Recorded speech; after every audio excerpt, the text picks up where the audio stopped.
Alright, welcome back real quick. Now, it's kind of hot, so I had to switch up real quick. It's very hot, to be honest. But I originally came on to discuss two things, but I'm only going to be able to do one of them. And too bad it ain't the balance one. The balance would have been some reading. So I'm going to do the empathic blending real quick.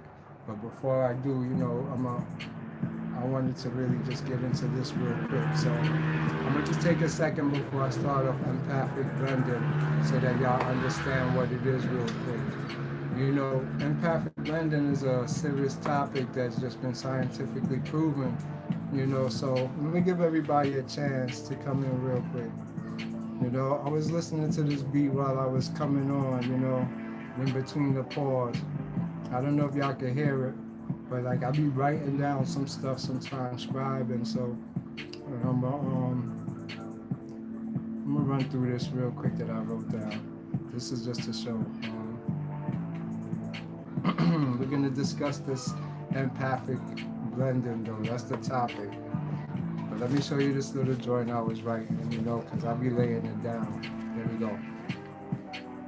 Snipers in the trees have you shaking like winter leaves. So I'm a magi, I always keep a trick up my sleeve. To make problems dissolve, I teach my sons to evolve. We hold the shells cause the barrel is the earth as it revolves. If you talking star, I make your final call. Money trade, pop out the ground 2 blocks from my house like the back cave. My team roll like shakedown, military takedown, government assassin for hire. I'm a street general that never retired. I rub stones to make iron. I burn trees for tire. I'm a guerrilla mercenary for hire. I live in Maguire, a soul messiah. I baptize you in the holy fire. So I'm an alchemist. I throw shots and twist my wrist like the body. Alright, let's get into this. But I was just writing some shit. Let's do this. I got a lot to do. All right, today's topic is going to be real quick empathic blending. Now, the importance of empathic blending, which is what we're going to get into, is for y'all to realize something happened to me, right? And I was trying to make sense of it. This is going into the spiritual world, how you're being taught right now, real quick before we start. What happened is I was getting visits from a dead relative that I really never knew. I never met him, to be honest. He passed away before we had physically met. But the moment he died, he appeared here in my crib. And so, it's a hologram that is so clear that I'm watching. And I'm wondering, how is this possible? Well, over time, from seeing him to actually encountering him, eventually traveling into his aura, I see all his memories, my brother, him hugging them, carrying them, everything came to me. That was my journey into the shaman world and how, like, actually your sheath body works. When I showed you a picture of all the different auras of your body, and I told you the Buddha field, the angelic field, the seraphim field, those was like before I experienced it. I had the experience of learning it through the angel Michael and Gabriel, who guided me through it. I was scared to death first seeing my nephew who passed away. Then he would not go away. He was interacting with me right by my bed, at the foot of my table, even sitting in my trees. I watched him turn from a nice looking person with a smile to like a sinister, evil thing that actually started feeding on me, feeding off my hand. Whatever I touched, he touched me and actually just drained my energy. And I had to call upon the angel Michael or Gabriel, and they come and they will intercede. But the way they was interceding was different. They could have just made it go away for good. It was like they was teaching me something to hold them and lay them down. And it's like you take off a snake that has a body over it, and another body comes out. And every time he come out more purer, but eventually it turns sinister again. So it taught me about us having these things called attachments to this material world, that when we pass on to the other side, we become these demons that attack this physical world and through people, haunting houses, objects, and all these other things, because we don't want to let go and move on. So it took several attempts of taking them out, these snake bodies, you could say, or demon sheaths, for him to come out and be his pure self. And in the learning, it was traumatizing for me because it would attack me. Every time you go through a different layer of yourself coming into your aura is just the length of your arm. And once you start coming into it, you have gatekeepers at each level of it protecting it. These animals that the Egyptians worship, and you see them in the pictures. They're actually part of your macabre or your aura. And so now, as you come in, these things attack you if they don't have permission. So I was getting tore up, pulled on, bitten on, all types of crazy things that traumatized me. But they didn't stop it. They didn't ever get rid of it. They made me learn. And what I learned eventually over a 4 months, 3 months period was the last sheaf I took him out of. He became a light that a mother came and she like put him in her arms. Went from holding him as a little child next to her till he got smaller and smaller into her arms and disappeared. And I didn't see him no more. It was like my first introduction was peace and blessing, Kwara. And so with that, it introduced me to something that was paranormal that I couldn't understand. And even after he finished and left, he kept coming back, interacting with me almost daily up to today. And so it made a strange thing that I had to learn to understand him because we couldn't hear each other, but I could see him. He does motions and I could mimic him. So, anyways, now I learned about him and this subtle energy that I thought was coincidence. This can't be real. Like when I touched him, I didn't think nothing was gonna happen, and it just sapped my energy to where I felt like I had a diabetic sugar attack. I had to run go drink something sweet and eat something sweet to get regain my strength. So this now started the journey with a weird bunch of experiencing happening when I'm encountering the the Grim Reaper and the Beast. And that's when I had to post about the Beast. And the Grim Reaper came in my life right around January, March, April. My mother died April 1st. And it's just so coincidental what led up to her with the Grim Reaper, us having some weird events that even chased me at my house. I started interacting with people on the islanders. And in learning the islanders, I also learned that they vibrated a different frequency from us. And this different frequency causes a disruption in my magnetic field. It's making me anxiety. It was making me sick. I couldn't be around people on this island. Up to today, I'm in isolation. I can't be around another human being, especially people from the islands. And so now with that in mind, I started having these weird experiences, like I said, with the beast. It wasn't from me. I never saw a beast before. I never saw the Grim Reaper before. These was the people here. They had these on them, but I never knew they existed.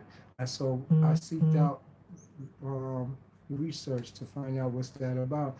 And I learned about all the different spirits that is around here and some of these people that carry it. And so there was times when they would come around and an energy exchange will take place. All of a sudden I'm in Jamaica, I'm in the trees, I'm seeing people with dreadlocks. That's not my world, and I don't come from that. So I'm wondering, why am I seeing these things? And sure enough, my friend is over there saying he's in the angelic world and he's meeting higher beings and all this stuff, and it's beautiful. And I realize there's some type of exchange of energy going on that is invisible to us, and usually invisible to the regular person who don't know. And my soul started telling me to run, run. I had to hide from these people, hide and don't tell them, even though the attack was coming on me. I had to pretend like there was no attack, pretend like they didn't have no effect on me. But it was the attack was a profound. I never felt these feelings before. I saw my friend floating over in the ceiling, coming to get me, saying he's taking me to Egypt. Next day he asked me, "Didn't you see me coming? I told you let's go to Egypt. Why are you denying me?" And I'm like, how could you do stuff like that? What are you talking about? How you do this stuff? And so it was attacks coming on to me off from all angles, and I had to find relief. The relief came in the crystals. After I had got into the crystals, I laid out a lot of them on my table, and all of a sudden my friend is like, "Yo, I can't see you no more. I don't see you. I can't get to you." My psychic friends, because I have some psychic friends that do trajectory on finding things for me, and they couldn't see me no more, find me. So I realized it's the crystal here that actually block out low frequencies that protected me. So in that now, I'm bringing you empathic blending because I talked to y'all before about energy transfer and how it's a profound effect on us. I'm a full blown empath beyond anybody's understanding of what an empath is. But tell y'all so much and teach y'all so much because of these abilities that have me with psychokinesis, telekinesis, every kinesis I have it. And there's people who could verify it. You know, it's not something I'm kidding. On that note now, this is what an empathic blending is. I want you to listen to it as I just let it play. But you see now it's real. Empathic Blending by Dr. Lawrence Wilson. Copyright sign. September 2018. LD Wilson Consultants, Incorporated. All information in this article is solely the opinion of the authors and for educational purposes only.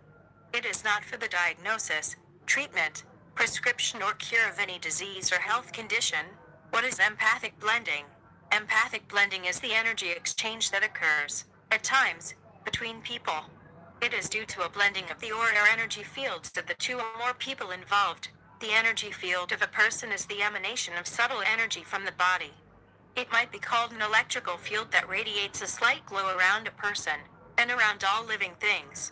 It has various layers, and may extend from several inches to miles around a person, depending on one's level of mental development. It cannot be seen by most people, although some people can see it as a slight colored glow around people. The healthier a person, the brighter their glow, as a general rule. For more details about the aura or energy field, please read the aura, https://drlwilson.com/articles/empathic%20blending.htm November 10th, 2019, 9:19 a.m. page 1 of 29. On this website, what occurs with empathic blending? When one visualizes blending with another person, it causes a transfer of information from one person to the other. This may seem strange, but it is true. It is very similar to, or even identical to the phenomena in electricity and magnetism called induction. In electricity, when two wires are close together, as in a transformer, the current from one wire can cause or induce a flow of current in the other wire. This is how a transformer works. Another related concept to help explain empathic blending is resonance. This is when two frequencies of energy blend in such a way that they affect each other a lot. Another related concept is entrainment. This is when two frequencies of energy blend in a way that one strongly impacts the other. These concepts may help one understand empathic blending. Another related concept is imprinting. This is where one person, https://drlwilson.com/articles/empathic%20blending.htm November 10th, 2019, 9:19 a.m. page 2 of 29. Leaves a trace or imprint on another person due to empathic blending. Where does empathic blending occur? Empathic blending occurs between mates, between parents and children, and between students and teachers. It can also occur at work between colleagues and work associates, between two friends, and in groups, as well. It also occurs between people and animals, and between animals and other animals. It can even occur between people and their plants or shrubs, and between animals and plants with other plants. This is how common and easy this type of blending is. Now let us discuss some interesting aspects of empathic blending, such as why it occurs so easily, how to use it for healing, dangers and risks it carries, and how to avoid the dangers so as to maintain your health and your identity intact. Why does empathic blending occur? Basically, it occurs because all human, https://drlwilson.com/articles/empathic%20blending.htm November 10th, 2019, 9:19 a.m. page 3 of 29. Beings and animals have a subtle energy field or electrical energy field around their bodies. The strongest part of it extends only a few inches away from the body, but during certain situations, it grows very large, up to several miles in diameter. This field can also be extended to another person in some situations, such as in sexual contacts. A property of this energy field is that it can overlap or blend with the field of another person, causing the phenomenon. As stated above, it is a type of resonance and induction phenomenon. Relative strength matters a lot in empathic blending. The transfer of information when two blend in this way occurs from the stronger or more vital person to the weaker or less vital one. This can be used for good, but often it can be very harmful for the one receiving, and possibly also for the one sending the energy. For example, if one is a healer and one blends with a client or patient. If the healer is stronger or has more vitality, then the healer will give energy to the client. However, if the client happens to be at a https://drlwilson.com/articles/empathic%20blending.htm November 10th, 2019, 9:19 a.m. page 4 of 29. Higher vitality level than the healer, then the client will extend their illness to the healer, making the healer more ill. This cannot be avoided, so be careful if you are blending with anyone who is ill in any way. How can empathic blending cause healing? As the etheric bodies blend, there occurs a transfer of information. For example, if a healer who is stronger blends with a client who has a virus, the healer sends a healing vibration or energy that may weaken or even kill the virus. This can help reduce or completely remove the virus. The effect may not last. However, at times, it does last because enough change takes place in the receiver that the virus cannot once again gain a foothold after the blending contact has occurred. Many healers actually do this consciously or unconsciously. They make good doctors and nurses, for example, because everyone who comes in contact with them begins to feel better automatically, as it were. As another example, if the weaker person is a very slow oxidizer and the https Wilson.com articles empathic %20 blending HTM November 10th, 2019, 9:19 a.m. page 5 of 29. Stronger one has a balanced oxidation rate. This information is transferred also. It can cause the oxidation rate of the weaker person to increase as a result. This is related to an article on this website called The Car Analogy to Understand Nutritional Balancing Science. By forcefully speeding up the oxidation rate, toxin removal speeds up greatly, and this has a powerful healing effect. Many other healing possibilities exist. The stronger person could also slow down a very fast oxidation rate in the weaker person. The stronger person could help correct an imbalanced mineral ratio in the weaker person, and so on. This is essentially how it works. Can empathic healing transfer vitamins, minerals, or other substances from one person to another? The answer is yes, to some degree. Empathic healing is a purely vibrational or energetic healing method that transfers energies from one person to another. Empathic blending will transfer the energy of a vitamin, mineral, herb, or other substance from one person to another. https://drlwilson.com/articles/empathic%20blending.htm November 10th, 2019, 9:19 a.m. page 6 of 29. However, it does not transfer the actual chemical substance of a food, vitamin, or mineral from one person to another. This may be called a vibrational or radionic approach to healing, and it works, to a degree. One might also transfer the energy of better digestion, and this, in turn, might allow the weaker person to begin absorbing more vitamins and minerals from their food. Can empathic blending also transfer, at least in part, attitudes, habits, or emotions from one person to another? This is possible, as attitudes and even habit patterns are basically energetic patterns. So it is possible to influence the attitudes and habits of others. Indeed, this is part of what occurs with prayer groups. They not only send or transfer healing energy, they also send the message to please give up your smoking or drinking habit, or please relax and let go, or other changes in attitudes and beliefs. Sometimes it works, particularly if there is a lot of love between the people. https://drlwilson.com/articles/empathic%20blending.htm November 10th, 2019, 9:19 a.m. page 7 of 29. Is love between people important for this kind of blending? Yes. The phenomenon works in the most powerful way if there is a love bond between the two people involving both of them. However, as people know in prayer group. Okay. If y'all want, I could post this as a PDF or whatever.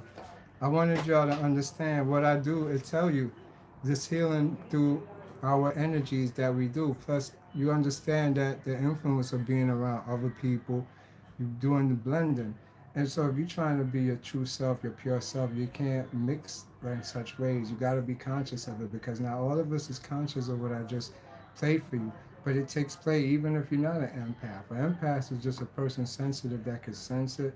And I'm not bringing this to you as some theory or thing. I'm telling you what happened in my experience, which I documented in plenty of videos. And what is it called now? Now we have a name for it. It could be documented in your reality. When you stop doing certain things, it frees up your energies. But if you're around people who kept doing that low activity, you could come out of being the weird one. Yeah, this. You got to be strong in your beliefs. Just like you shouldn't be around them anyway, because it's like you twist something your neurons to a new you, and then when you go back around them, even if you're not participating, just hearing it, just experiencing it, your neurons have to retwist back to the old way to recognize it a certain way. So you always have a default where you go and you get these new perceptions and you lose them. It's the same thing like if you had a dream and you don't think and sit and ponder on it for a while to keep it fresh in your head. Excuse me. You tend to forget it. You forget it within an hour of having the dream. So it's the same thing when you come out from your experience of isolation and you get these new upgrades and new neurons. You go back out and you start being with these certain type of people that just renders you unconscious again. Your neurons don't become unconscious. They just disconnect back. You could have tied new ones and they just disconnected back because by default it's an instinct that you're used to. That's why they have the saying you can't put old wine in new wineskin, meaning when you change, you twice born, whatever you want to call it, you have to stop everything you did. Reverse everything, everything. If you like spaghetti, don't like spaghetti no more. If you used to do this, everything you did, you have to do the opposite. That makes the neurons stick now and it becomes a new body, a new you. And so that's how empathism won't take its influence on you if you keep hanging out with old friends. If you with a group of soul family and you're good, that's fine. But now if you isolate yourself and these intuitions start coming and you move up, when you get back around them, yes, you're gonna see weird, you're gonna seem out of place, you probably won't have no talk for them. It's because now you have to come to self-realization. You don't belong with that group no more. And if you stay there, you're either gonna go back to your old self or you're just gonna be the weird one. And it makes you have low self-esteem if you do that. So you would probably would either first isolation in yourself, then gravitate towards a new chapter in your life, which is gonna open by you go sitting in the park, you being alone. By you being alone, it opens up the energy gaps for you to encompass new energies, new peoples, new relationship, new things that support what you're going through presently. And so that's the whole concept of actually protecting your magnetic field and evolving it yourself personally through being conscious of it.